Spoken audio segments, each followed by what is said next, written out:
Mateo capítulo 13.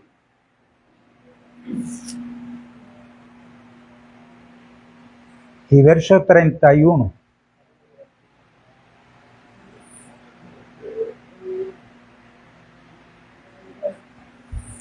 Mateo 13 y verso 31.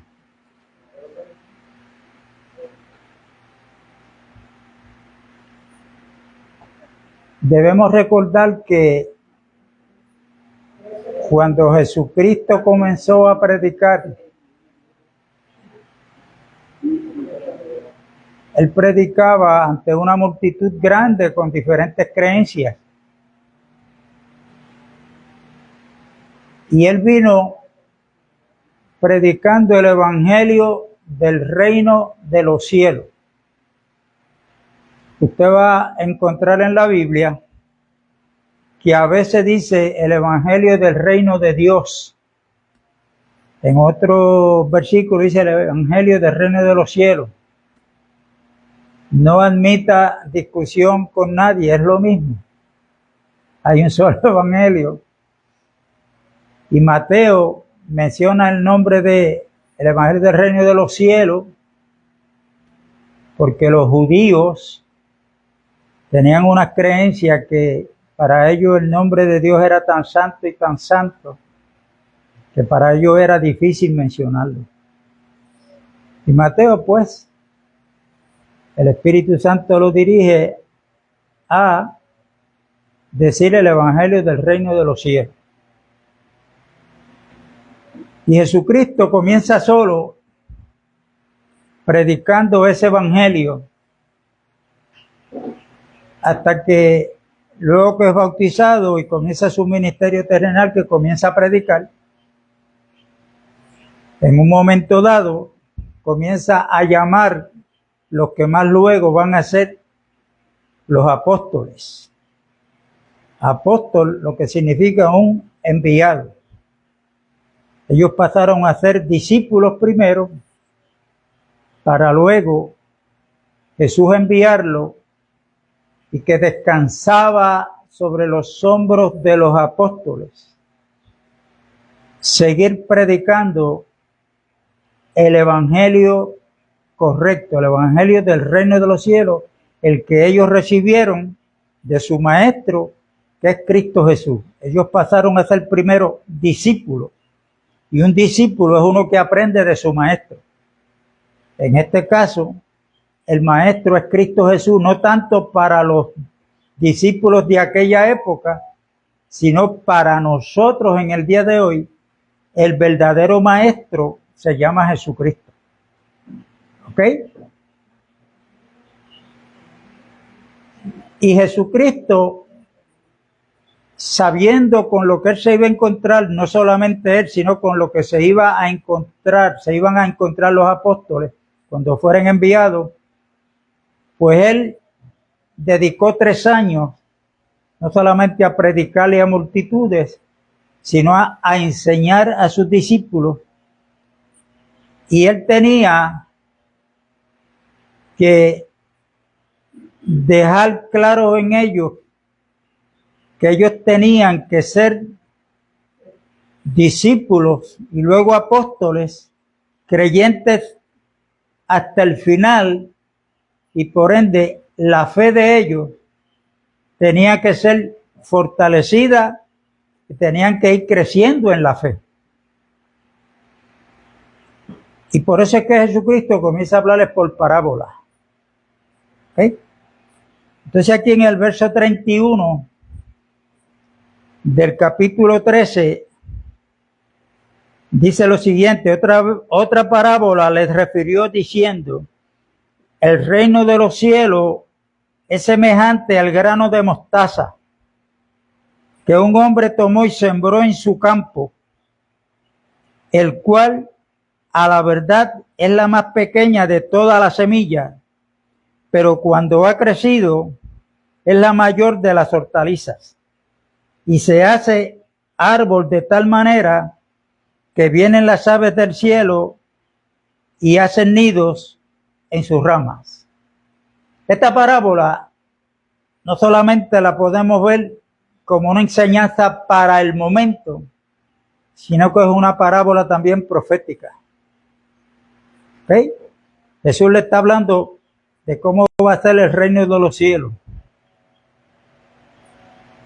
Él, con sus discípulos, una manada pequeña, pero va a ir creciendo. Y en esta parábola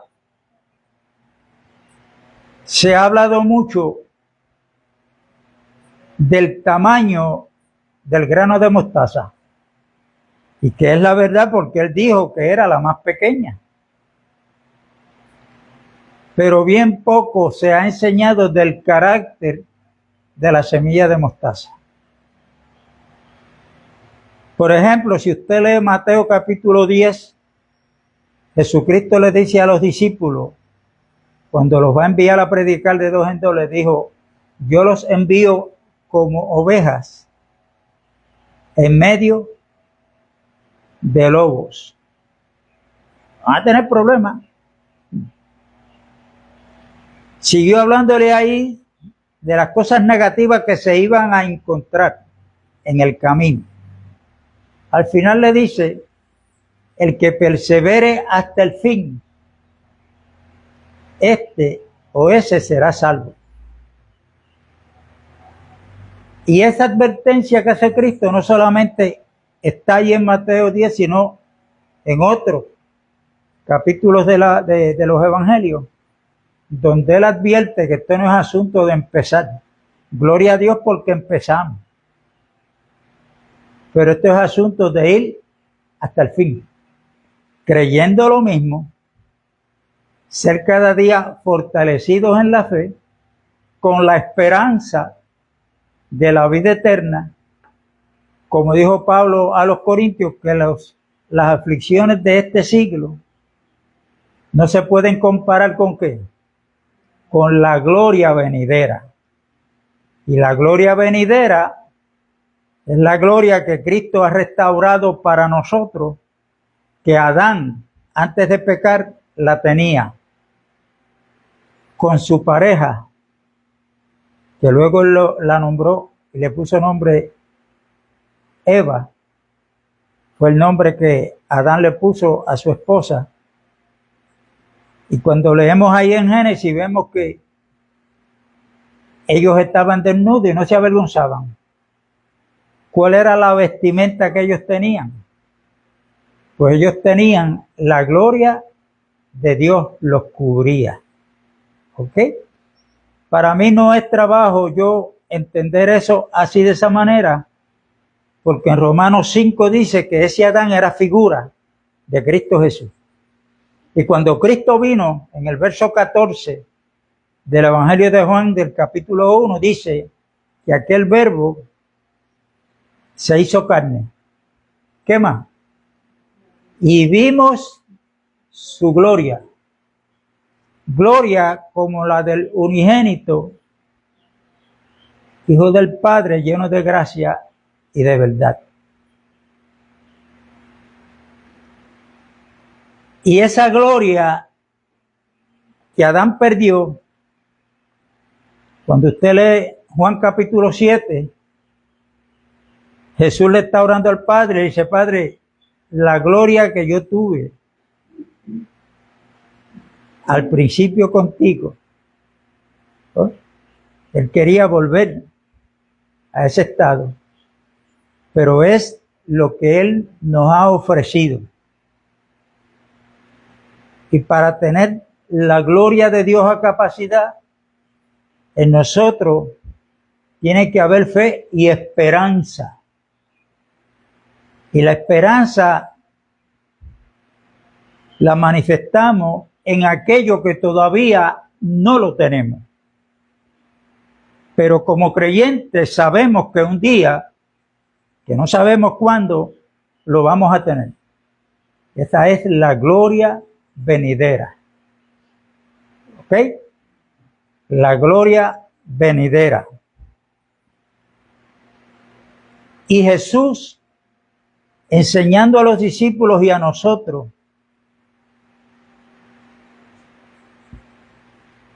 las aflicciones que vamos a tener en el mundo y que nos las advirtió en Juan capítulo 16. En este mundo tendréis aflicciones, pero confiad, porque yo he vencido al mundo. Estoy citando palabras de Cristo Jesús. Por eso el evangelio de las ofertas que muchos están predicando no es el evangelio del reino de los cielos, es otro evangelio. El evangelio de la prosperidad.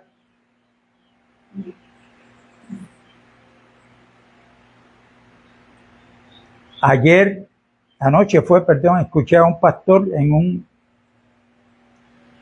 video corto que presentó por uno de los canales de televisión, donde hablaba de que nosotros tenemos que conocer la ley de la siembra y la cosecha, porque el hermano Juan dice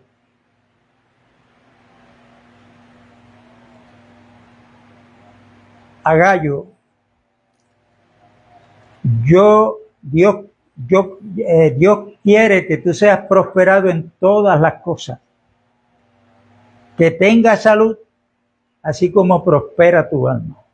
Y en eso de que seas prosperado en todas las cosas, ellos le meten que las riquezas terrenales, pero específicamente él la mencionó, el dinero es parte de esa prosperidad. O sea, Dios no quiere hijos pobres.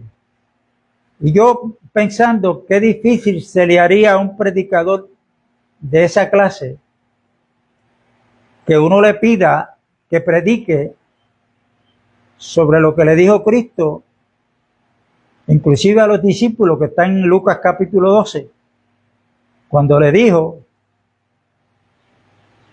no se preocupen, manada pequeña, porque a vuestro Padre le ha placido daros el reino. Pero no lo dejó ahí. Jesús le dijo: vendan todo lo que posean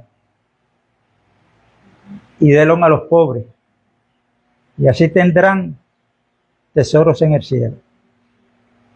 No pueden predicar sobre Santiago, que dice: no ha escogido Dios a los pobres de este siglo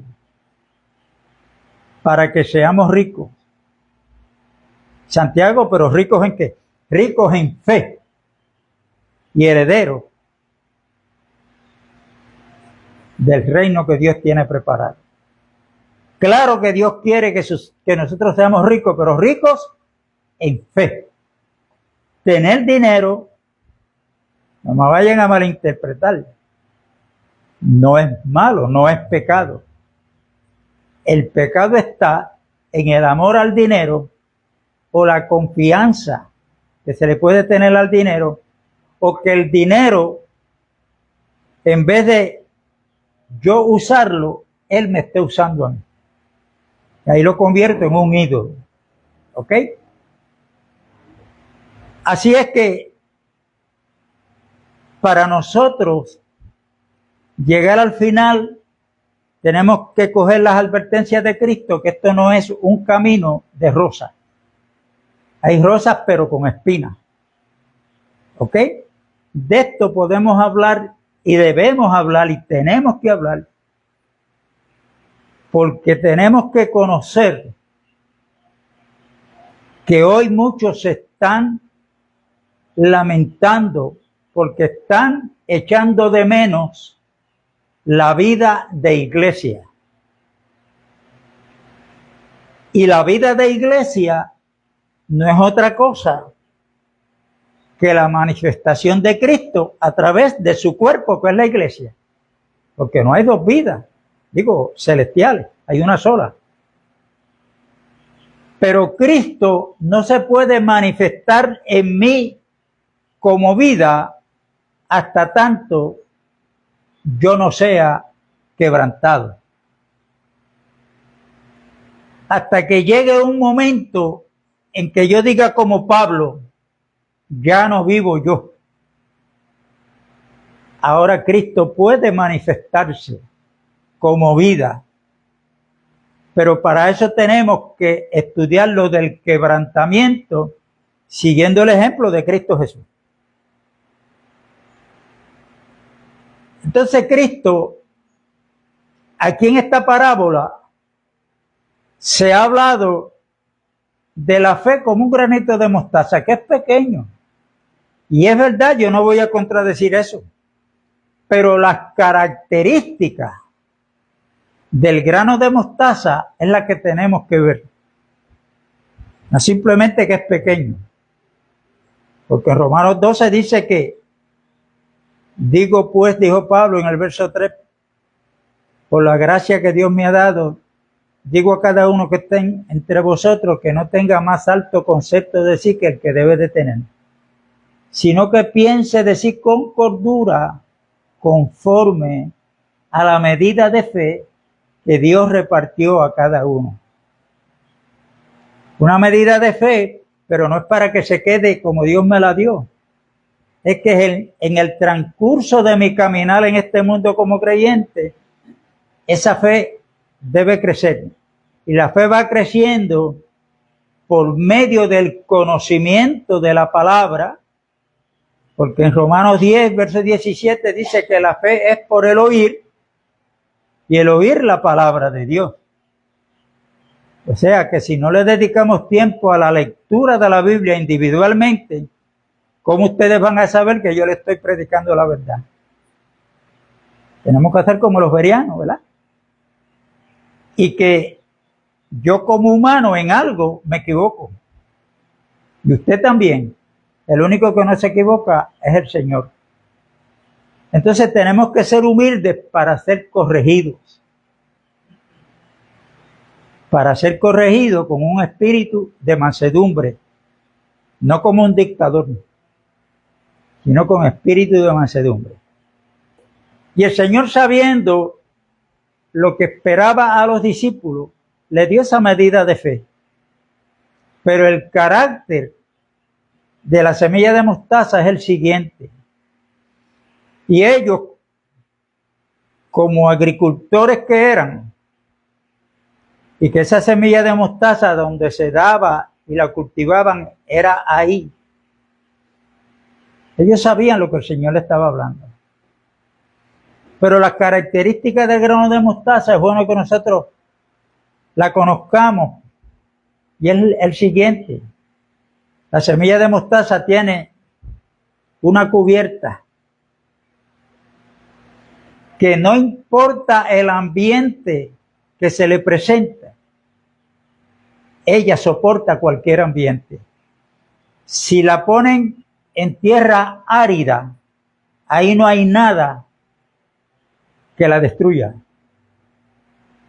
Ella resiste por el caparazón que tiene, la cubierta que tiene. Si está debajo del agua, por fuerte que sea el agua,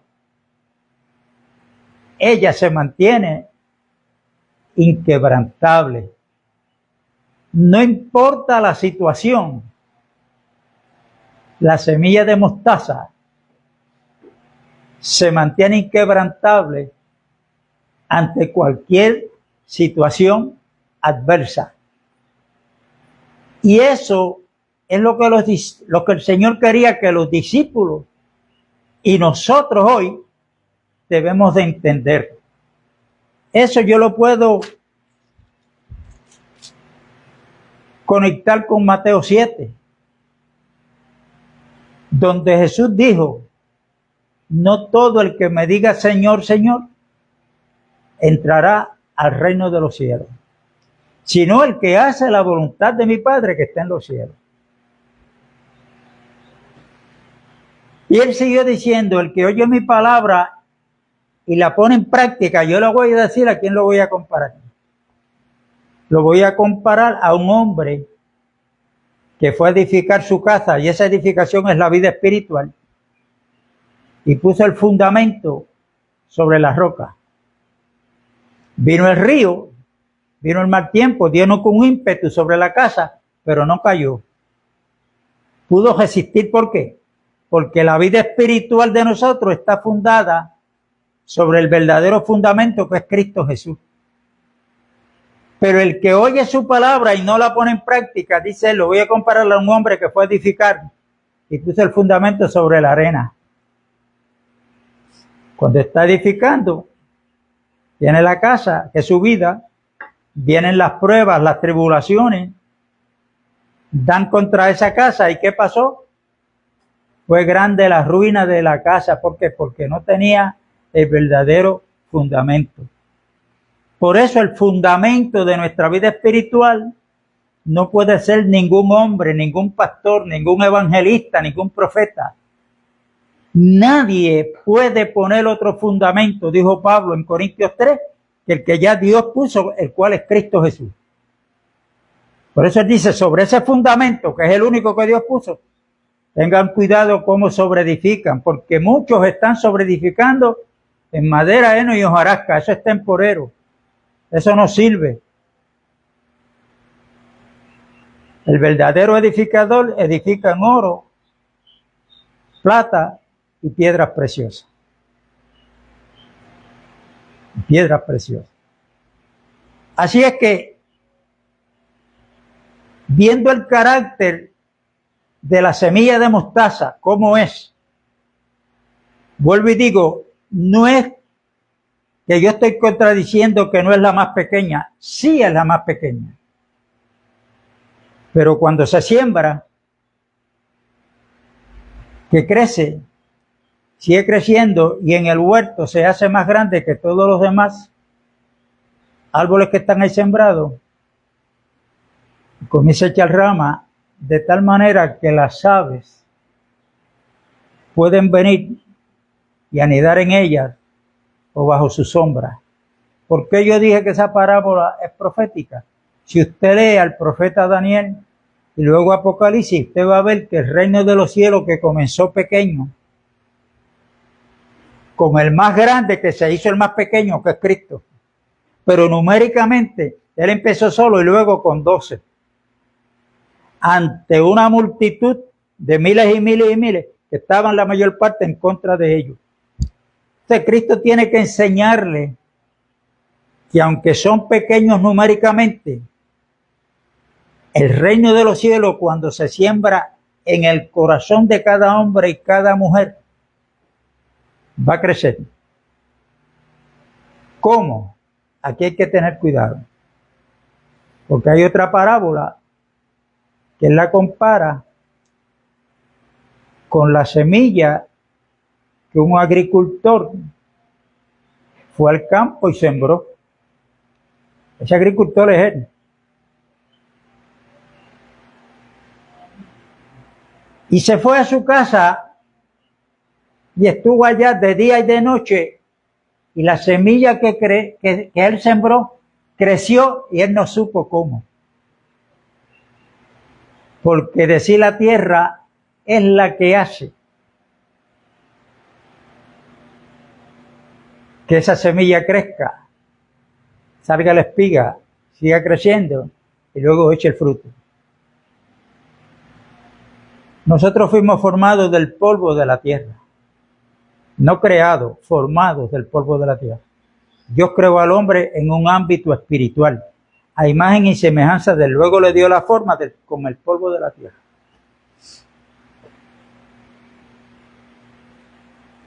Esa semilla incorruptible que pertenece al reino de Dios ha sido sembrada en cada corazón de cada hombre y cada mujer que la hemos recibido. ¿Ok? Que la hemos recibido. Pero que estamos en nuestro diario vivir teniendo el cuidado, como tenemos cuidado de una matita de plátano que yo siembre en mi terreno, yo tengo que estar velando porque inmediatamente comienza a nacer un pasto diferente a ella. Y yo tengo que tener cuidado para quitarle la hierba que la puede ahogar. Y hay que darle mantenimiento. Primera de Pedro 1:23 dice que nosotros hemos sido renacidos por la semilla incorruptible que es la palabra de Dios. Nosotros hemos comenzado, hemos iniciado, pero tenemos que tener cuidado porque el enemigo está tratando de sembrar hierba mala en nuestra mente para no permitir que la palabra de Dios tenga crecimiento en nosotros y nosotros tengamos ese crecimiento que Dios lo quiere llevar a cabo para conformarnos a la imagen y semejanza de su Hijo Jesucristo. Y aquí hay que tener cuidado porque el enemigo ha ganado bastante terreno en la mente de un % bien alto del llamado pueblo cristiano, que hoy Jesús, o las palabras de Jesús que le dijo a los escribas y fariseos, tiene que retumbar en su mente y en sus corazones. Una de las palabras que Cristo le dijo a los escribas y fariseos, le dijo: ustedes son unos hipócritas, porque ustedes de labios me honran, pero su corazón está lejos de mí. ¿Por qué? Porque su enseñanza se basa en doctrinas de hombre y en tradiciones.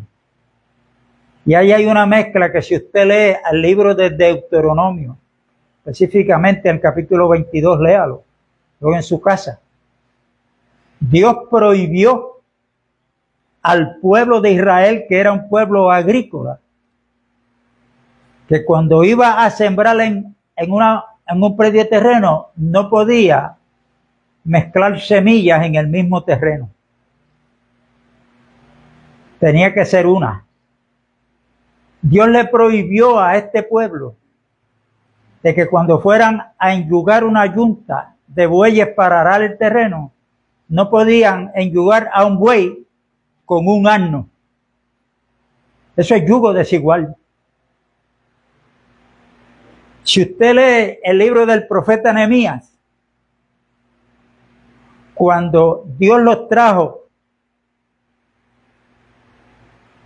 de Babilonia, cuando ya están en Jerusalén, levantando los muros, haciendo lo que tenían que hacer, vinieron donde Jeremías, le dijeron: aquí hay algo malo. Estoy parafraseando. Y es que aquí hay muchas mujeres y muchos niños han nacido, pero no de mujeres judías.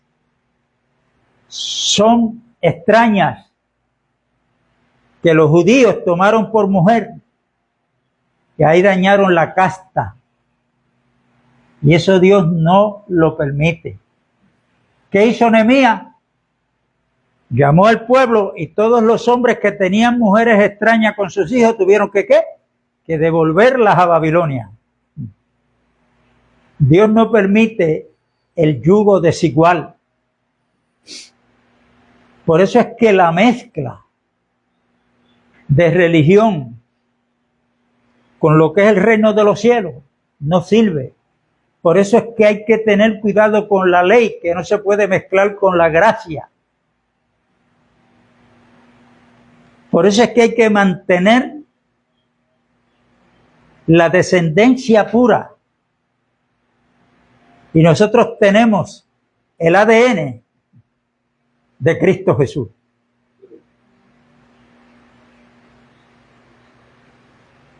Bueno, porque Pedro dice que por las promesas de Dios hemos llegado a ser partícipes de la naturaleza divina.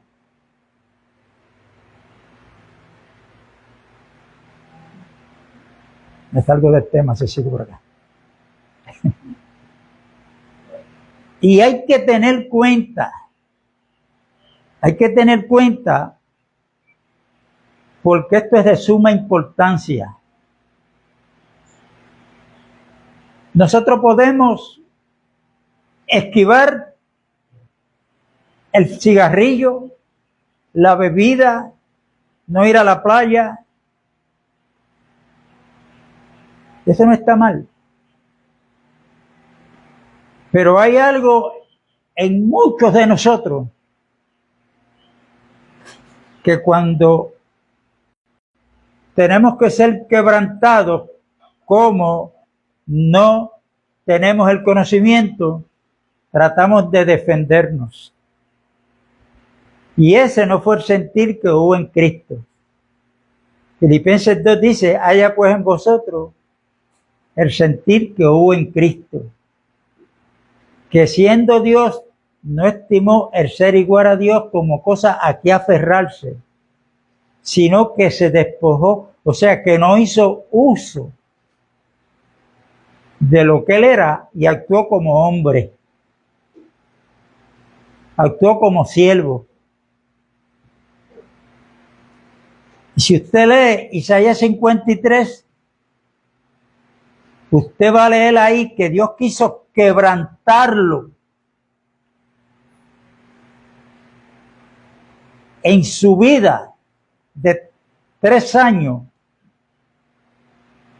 que estuvo en su ministerio terrenal, recibiendo vituperio, rechazado cuando él lo que hacía era el bien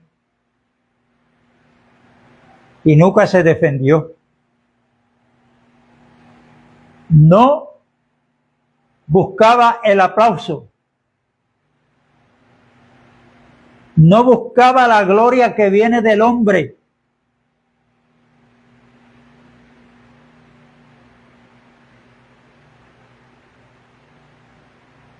Y no es fácil cuando uno lo que le hace es bien a los demás, que de esos que usted le hizo el bien, usted recibe el rechazo. Usted recibe que están hablando mal de usted. Eso hiere. Tenemos que entender lo que quiso decir Cristo cuando dijo, el que quiera seguir en pos de mí. Yo he dicho, seguiré diciendo, y esto me lo aplico yo primero, que creer en Cristo es una cosa, pero seguir a Cristo es otra. Y seguir a Cristo yo tengo que llevar una cruz diariamente. Y no es una cruz de palo, yo cargarla. No. La cruz lo que quiere decir es que yo tengo, como dijo Pablo, yo muero todos los días. ¿Morir al qué? Al ego, al yo, al defenderme yo, a que me vean a mí, a que me aplaudan a mí, a que yo sea visto por los demás. Y el que tiene que ser visto en la iglesia a través de nosotros es Cristo Jesús. Y el quebrantamiento, antes de recibir algo, el vituperio de los de afuera, tenemos que entender que comienza por nosotros mismos. Y Cristo como vida, repito, no puede manifestarse si el yo no ha muerto. Tiene que haber muerte primero para que luego se manifieste la vida. Jesucristo, antes de cargar la cruz que el Imperio Romano le puso de madera, el primero comenzó cargando una, era de negarse a sí mismo. Él la supo llevar y nos dio el ejemplo.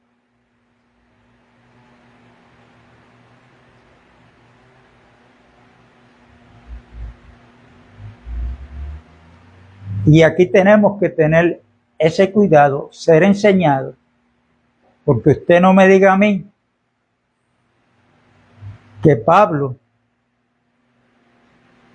no dijo que diéramos gracias a Dios por todo. Él nos dijo, denle gracias a Dios cuando las cosas estén buenas. Cuando estén malas, pues, a quejarnos. Porque las cosas negativas que vienen a nosotros como creyentes guardan un propósito en el plan de Dios. Y es que Dios quiere desaparecernos a nosotros para que el que sea visto a través de nosotros sea a Cristo Jesús. Ese ejemplo lo dio en el Viejo Testamento Job, los héroes de la fe que habla Hebreos 11, luego acá Cristo y los apóstoles y los creyentes ¿Por qué? Porque esto es hasta el fin. Hemos comenzado, gloria a Dios. Y en ese sentido, la iglesia que nosotros vemos en el libro de los Hechos no es la misma que estamos viendo en el siglo en el cual estamos viviendo. ¿Por qué? Porque ha habido una degradación. Y los pastores no quieren darse cuenta. Están predicando otro evangelio.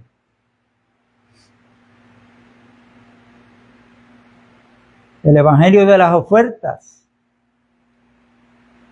de la prosperidad, del yo. Porque yo levanté tantas obras, yo fui a tal sitio, prediqué, yo. Y todo lo que nosotros estamos llamados a hacer. Juan capítulo 17, Jesús dijo, en Lucas 17, Jesús dijo, cuando ustedes hayan hecho todo lo que se les mandó a hacer, piden el aplauso de los demás, el reconocimiento de los demás. No. Jesús dijo, llámense siervos inútiles, porque lo que hicieron fue lo que se les mandó a hacer.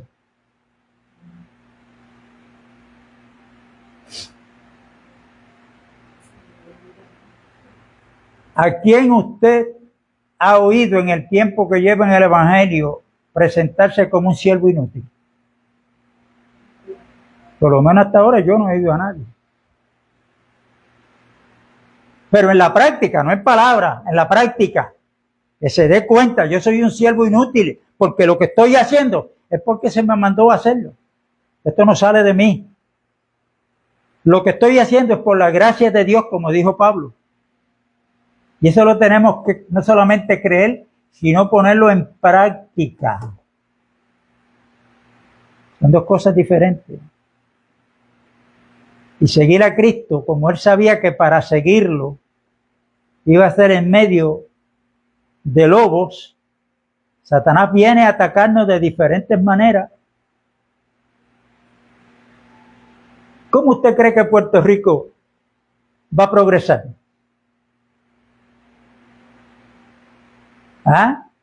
Cuando se ha desbordado con el poder de convocatoria que tiene un joven que para mí ni sabe cantar, llamado Bad Bunny. Pero ¿cómo ha sido ese desborde de la gente no solamente de Puerto Rico, sino de otros países lejanos? Pero ¿por qué le están dando la gloria y el mérito que ese muchacho se merece? Porque lo que tienen en la mente los políticos es el signo de dólares. ¿Cuánto nos está dejando esto? Y después dicen los políticos que están trabajando para restaurar a Puerto Rico. Y están como el carro que cae en un tremendo hoyo con fango, que mientras más gasolina se le da, más sigue patinando y más se sigue hundiendo. Así están los políticos en este país y a nivel mundial también. ¿Por qué? Porque están tratando de edificar nuestro país. La pregunta es, ¿pero dónde ustedes tienen a Dios en la noticia? No tienen a Dios para nada. Lo usan el nombre de Dios en vano, porque hay veces que cuando dicen 4 disparates, dicen, Dios bendiga a Puerto Rico. Ese toma el nombre de Dios en vano.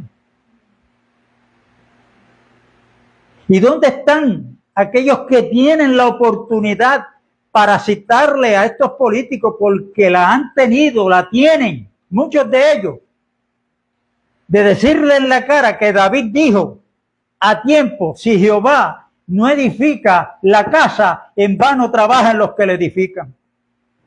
Que hay tanta criminalidad en nuestro país porque la policía son pocos los que hay. David dijo, si Jehová no cuida la ciudad, en vano ven a la guardia. Pueden haber 100,000 policías, pero si Jehová Si la ciudad se olvida de Dios,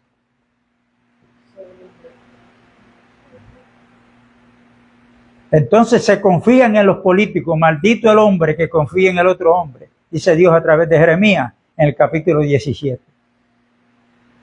Y yo no quiero estar bajo maldición. Yo confío en Dios. En los políticos oro por ellos. Porque eso es el único mandamiento que yo he encontrado en la Biblia.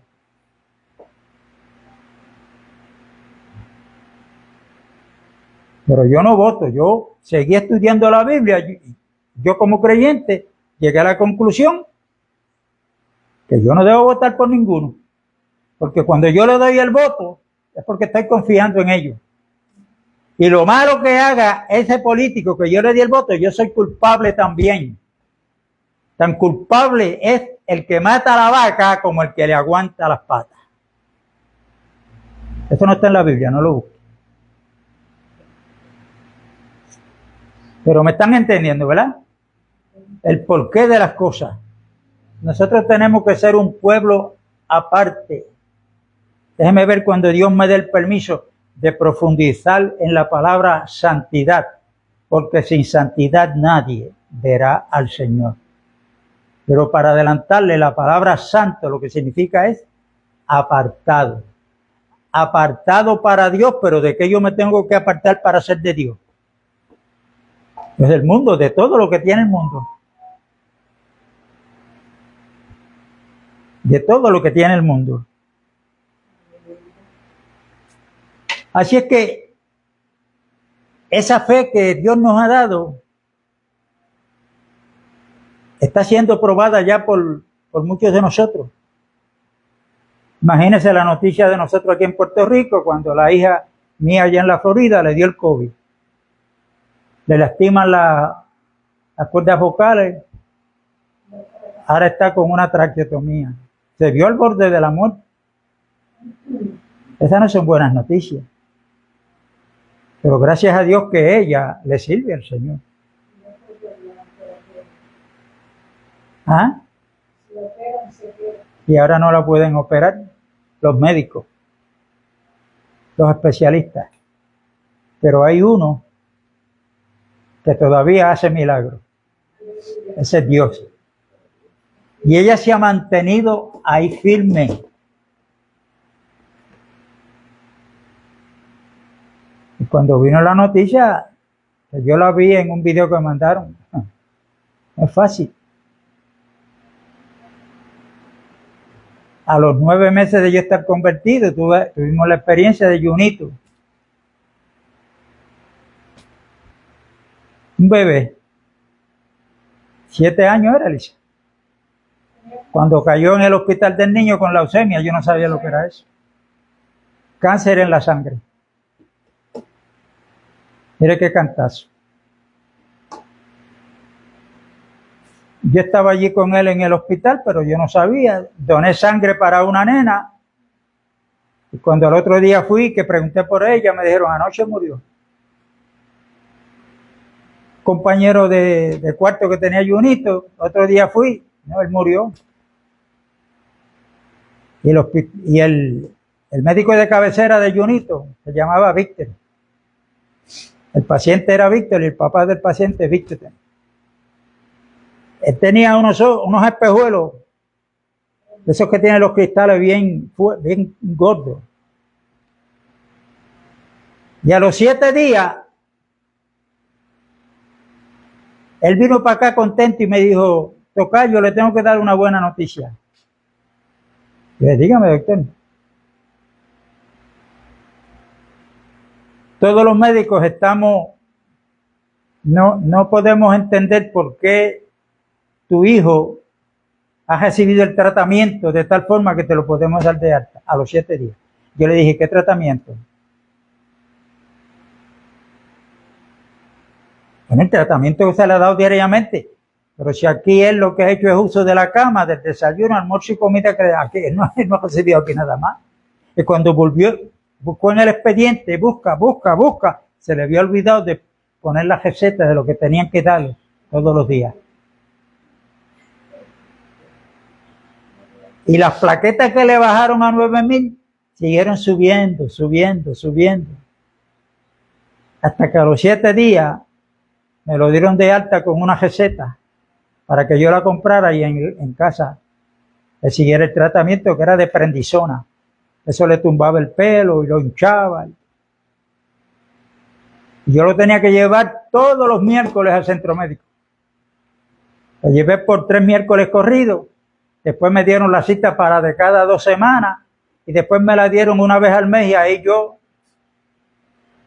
me di cuenta y yo dije, pero espérate. Después fue que yo supe que la leucemia era sangre, el cáncer en la sangre. Dije, pero si el Señor me lo ha sanado, ¿por qué yo tengo que seguir llevándolo al centro médico? Y dejé de llevarlo. Y mirarlo ahí. Yo nomás no recuerdo, él tenía 7 años, si mal no recuerdo. Son golpes que vienen. Lo que dijo Cristo, va a venir el río y va a dar con ímpetu sobre la casa. Pero el Señor quiere que si conocemos los característicos de la semilla de mostaza, con esa capa que ella tiene, y la capa que nosotros tenemos, es superior a la del grano de mostaza. Porque nosotros estamos siendo vestidos con esa capa que se llama Jesucristo. Recuerden, no podemos perder de nuestra mente que nosotros somos parte del cuerpo de Cristo donde Él es la cabeza. Donde Él es la cabeza. Y por cuanto Él es la cabeza, es de Él que nosotros recibimos las instrucciones, el movernos. Yo lo que tengo que preguntarle al Señor, y usted también, ¿en qué parte del cuerpo tú me has puesto? Para bien, no mía, sino del cuerpo. Porque hay hermanos que tratan de ubicarse en el cuerpo, en un lugar donde Dios no los ha puesto. Y ahí jamás van a poder funcionar porque Dios no los ha puesto ahí. Imagínense que esta pierna le diga a la mano, salte de ahí que para ahí voy yo. A ejercitarse aquí. Pues la pierna no va a poder hacer lo que hace la mano, porque este es el lugar de la mano, donde Dios la puso es aquí. Y el pie es ahí, quédese ahí donde Dios lo puso.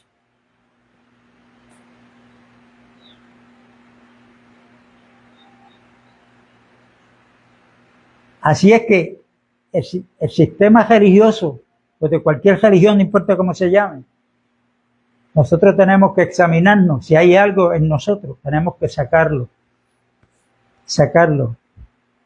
Y nuestro pensamiento tiene que estar ahí en Cristo Jesús. Porque ahí está Juan capítulo 15, donde Cristo dijo, yo soy la vid verdadera, mi Padre es el labrador.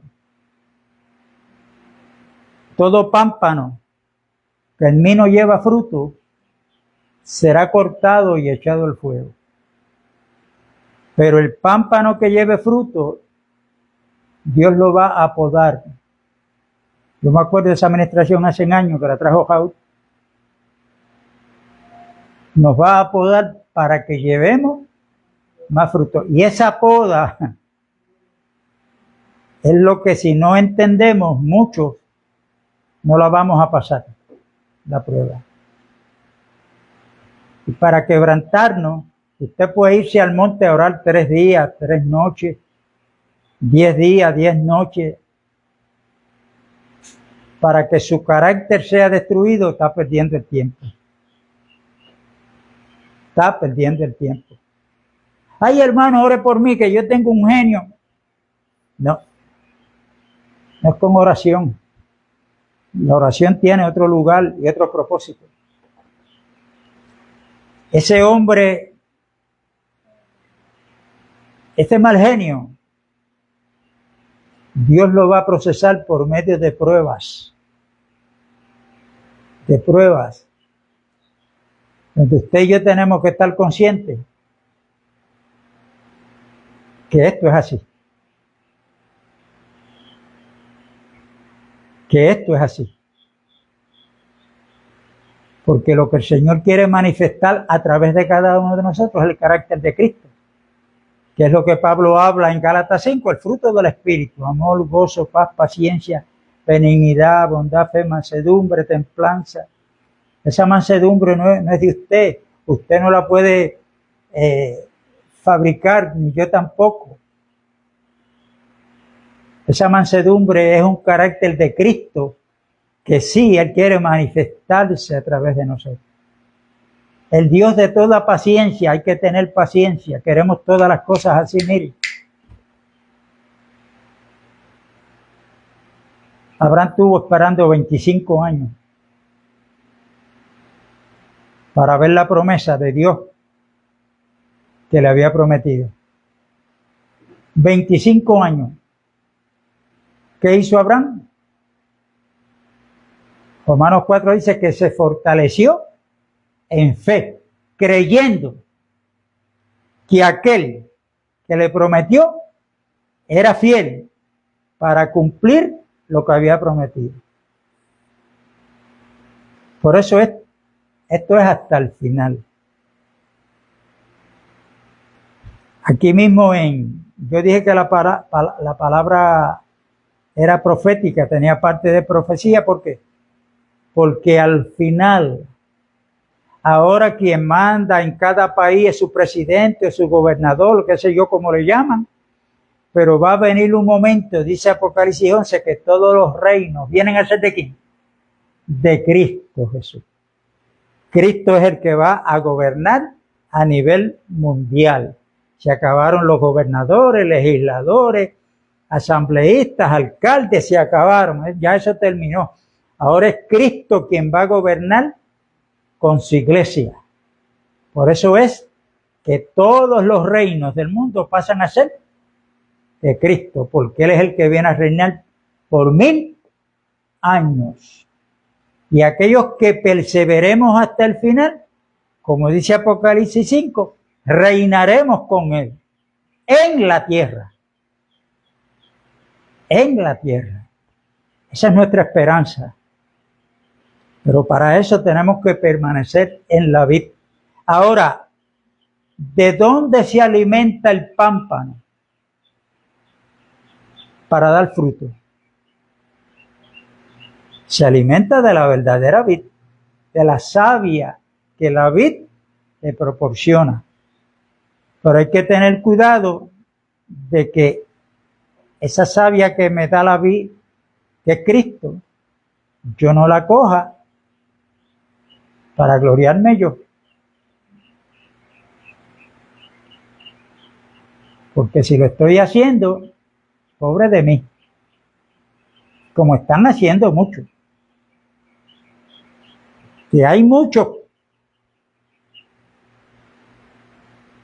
que en vez de ser pastores conforme al corazón de Dios, son dictadores, igual que Maduro. Son dictadores igual que los Castro, allá en Cuba, y que Daniel Ortega, allá en Nicaragua.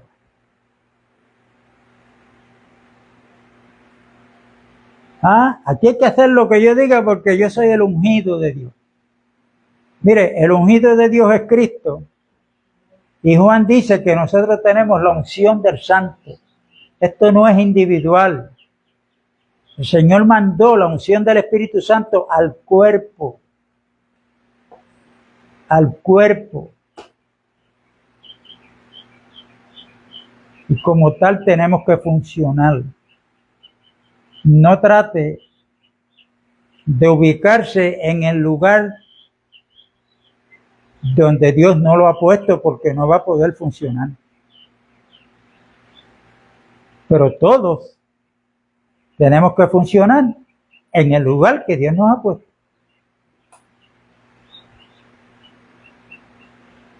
Y aquí en Juan 14,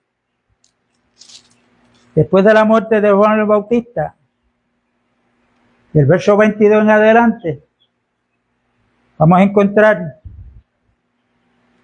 dice lo siguiente: enseguida Jesús hizo a sus discípulos entrar en la barca e ir delante de él a la otra ribera, o en otras palabras, a la otra orilla. Hay un principio, pero el Señor los quería que ellos fueran a la otra orilla. Entre tanto que él despedida la multitud, subió al monte a orar aparte. Cuando Jesús dio esas instrucciones a los discípulos, es profética también. Porque él les dijo a ellos que el que perseverara hasta el fin, a la otra orilla tenemos que llegar. Y eso no es para ellos, nada más para nosotros también.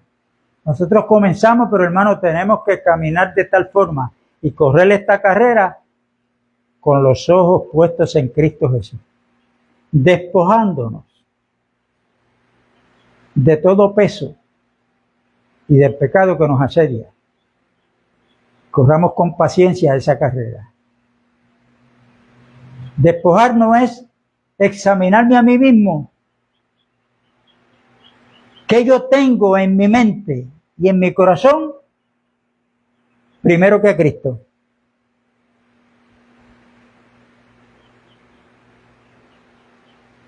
Porque para nosotros, al verdadero creyente, tenemos que entender que Dios le ha dado la preeminencia a Cristo en todo. Por eso es que ahí está en Mateo 6:33, donde Cristo nos dice: busquen del reino de Dios y su justicia primero. Pero hoy tenemos que tener cuidado, porque muchas veces buscamos las añadiduras primero, y si me da tiempo, pues. Y hay que tener cuidado y esto es para todos, incluyéndome, el primero aquí soy yo. Y ellos se fueron. La barca iba a caminar en el mar hasta la otra orilla. El mar en la Biblia es tipo del mundo. Los discípulos es la iglesia en miniatura ahí, pero están dentro de la barca, que la barca va por encima del agua, que no es malo. El problema es si el agua comienza a caer dentro de la barca. Ese es el problema. Juan 17, Cristo dice que nosotros estamos en el mundo, pero no somos del mundo. Nosotros estamos caminando en este mundo como peregrinos y extranjeros, y eso no es malo. El problema es que el mundo se nos meta adentro, porque vamos a comenzar a hundirnos y no vamos a poder llegar a la otra orilla. Y cuando ellos iban en la barca, Jesucristo se fue a orar a un monte. Cuando Cristo envía a los discípulos en la resurrección, ¿dónde está Cristo? La diestra del Padre. ¿Qué hace? Intercediendo por nosotros. Y la barca, la iglesia, va caminando en este mundo. Y hay muchos que quieren llegar a la otra orilla, como los discípulos, porque el viento le era contrario. Vamos a encontrar obstáculos, vamos a encontrar problemas, pero vamos a querer resolverlos nosotros con nuestra propia fuerza, porque los discípulos trataron de llevar la barca a la otra orilla, llevándola con su propia fuerza, pero estaban cansados ya. Y a la cuarta vigilia. ¿Cuál es la cuarta vigilia para los judíos? De 3 de la mañana a 6 de la mañana. Esa es la cuarta vigilia. Se le apareció Jesús, que venía caminando por encima de aquello que le estaba dando problemas a los discípulos. Eso va a ser el encuentro de nosotros con Cristo. Cristo va a venir en medio y por encima de los problemas que van a estar encima de nosotros. Pero nosotros tenemos que dejar de estar usando nuestra propia fuerza y confiar en Él. Porque cuando Él iba caminando, que los discípulos lo vieron, estaban acostumbrados a verlo, a escucharlo, estaban acostumbrados a verlo hacer milagros, que cuando lo ven caminando por encima de las aguas, Se creían que era un fantasma. No temáis, yo soy. Entonces llegó y se montó en la barca y las aguas estuvieron quietas. Cuando nosotros estemos otra vez con Cristo ahí en persona, allí no va a haber más llanto, más dolor, más enfermedad. Vamos a estar en la gloria de Dios, disfrutando de la presencia de Dios, disfrutando de un nombre nuevo que se nos va a dar y disfrutando de la vida eterna. Lamentablemente hay otros que van a disfrutar de la vida eterna, pero en un lago que arde con azufre y fuego. Así es que hemos comenzado, pero con esto no basta. Tenemos que llegar a la meta. Prosigo al blanco, le dijo Pablo a los filipenses. Prosigo al blanco, a la meta del supremo llamamiento. ¿Cuál es el supremo llamamiento de Dios? Es conformarnos a la imagen de su Hijo Jesucristo. Y llegar donde Cristo está. Ese caminar que estamos caminando, Cristo lo caminó primero. Desde la negación, del vituperio.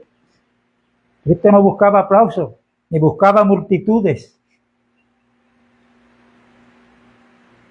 Ni le dijo a los discípulos, hay que hacer un edificio para yo poderles enseñar a ustedes. No. Cristo, donde llegaba el momento, ahí enseñaba, predicaba. Ni le dio la enseñanza a los apóstoles que tenían que edificar edificios para lo que está pasando hoy en día, hermano. Y repito, ¿por qué repito? Porque yo lo he dicho muchas veces. Congregarse dentro de un local no es pecado. El pecado está en que a ese local se le está llamando iglesia, templo de Dios o casa de Dios. Eso es una mentira. Y la mentira es pecado. Así de sencillo. Amén. Así es que la paz de Dios ya con todo. Un abrazo a la distancia a los que se han conectado. Los que se van a conectar a la noche, porque hay muchos que están en sus reuniones allá afuera. Pero cuando regresan a la noche o mañana, entonces ven el video y oyen la administración. Y damos gracias a Dios por eso. La gloria es del que se la merece, de Dios. Paz y gozo.